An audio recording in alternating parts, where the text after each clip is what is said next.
आपका उद्देश्य बदला तो क्रिया का फल बदल गया। कई बार सुनाया है।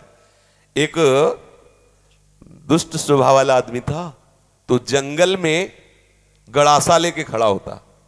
वहां से चाहे वो महात्मा निकले चाहे वो गृहस्थ निकले, पहली बात उसका दंड कमंडल रुपया पैसा छीन लेना, और दूसरी बात उसको जिंदा ना छोड़ना। मौज। ऐसा हिंसक क्रूर स्वभाव का था, छीन लेना और मार देना। बहुत ध्यान से सुनना, ऐसा ही करता। अब एक महात्मा जो बड़े भजनानंदी तपस्वी त्यागी थे, तो ऐसे संतों के दर्शन मात्र से पाप नष्ट होते हैं। संत दरस जिम पातक टरे, बड़े भाग पाइप सत्संगा, विनय प्रयास होई भव भंगा। ऐसे महापुरुष का सानिध्य जो ही मिला तो उसने उठाया गड़ासा। तो उनका क्यों भाई, क्यों मारोगे? बोले हमारा व्यसन है, मारना हमारा स्वभाव है, हमारी आदत है, हमें नशा है, हम सामान छीन लेते हैं मारते हैं। बोले ऐसी दुर्गति होगी तेरी कि तुझे पता नहीं। वो तपबल संपन्न थे, वो जो जो बोल रहे थे वो ऐसा लग रहा था कि उसके दिमाग पे लग रहा है।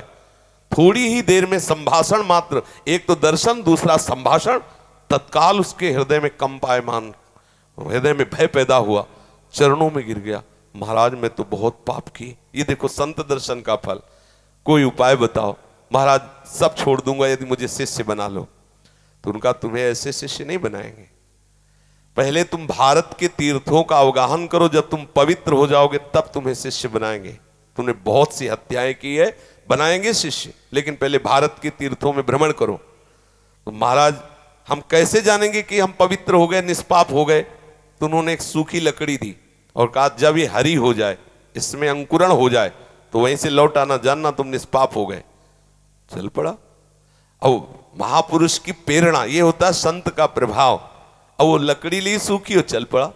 10 किलोमीटर चला होगा तो एक जंगल में एक बहुत बड़ा बट वृक्ष था, बरगद का, बहुत बड़े बड़े पेड़, बरगद के बहुत बड़ी, उसकी जड़ ऐसे आके शाखाओं से नवीन वृक्ष की रचना, बहुत बड़ा वृक्ष था। उसी के नीचे सोचा रात्रि काट लेते हैं, फिर हम तीर्थ यात्रा में जाएंगे। उसी के नीचे तो 4 बदमाश ऊपर चढ़े हुए थे, चोर, और वो समीप वाले गांव में चारों तरफ से आग लगाने का प्लान बना रहे थे कि तुम दक्षिण की तरफ से आग लगाना, तुम उत्तर की तरफ से आग लगाना, और फिर जो निकलेगा उनको मारेंगे, ऐसा ऐसा।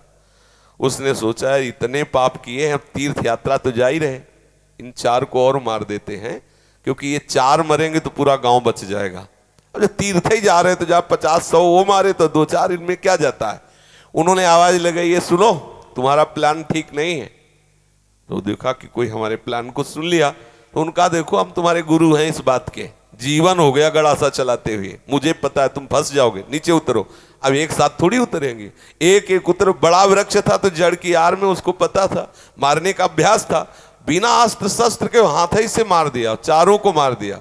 मारा, सोचा अभी यहाँ तो हमने हत्या कर दी, यहाँ नहीं रुकेंगे, आगे जो ही लकड़ी उठाया तो हरी हो गई। गुरुजी लोग कहा था लकड़ी हरी हो जाए तो वापस आ जाना तीर्थ यात्रा। अभी तो कोई गंगा नहाया नहीं, जमुना नहीं नहाया, तीर्थ यात्रा नहीं की, और लकड़ी हरी हो गई, पर गुरु ने कहा था हरी हो जाए तो वापस आ जाना। वापस चला गया। जो ही पहुंचा, कहा गुरुजी दंडवत। बोले तीर्थ यात्रा के लिए भेजा था, वापस कैसे आ गए? बोले आपने कहा था जहां आपकी लकड़ी हरी हो जाए वहीं जान लेना, पवित्र हो गए। तो गुरुजी लकड़ी तो हरी हो गई। तो बोले किस तीर्थ में लाया? बोले ला आया नहीं, 4 को और मार दिया।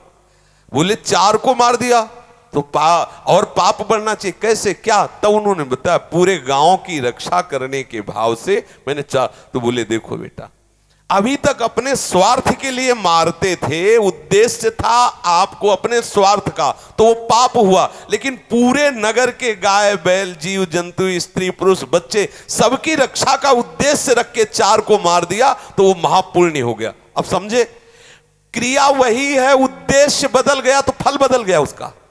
आप गृहस्थ में जो क्रियाएं कर रहे हैं वही क्रियाएं प्रभु के लिए करने लगे, उद्देश्य बना ले प्रभु की प्रसन्नता, बात बन गई।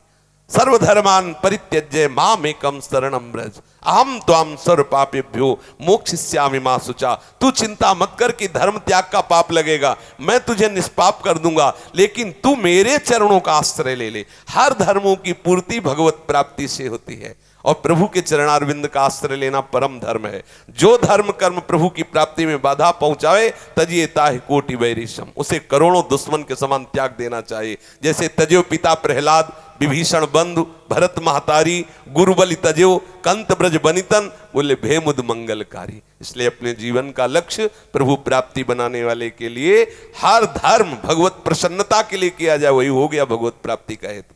समझ रहे?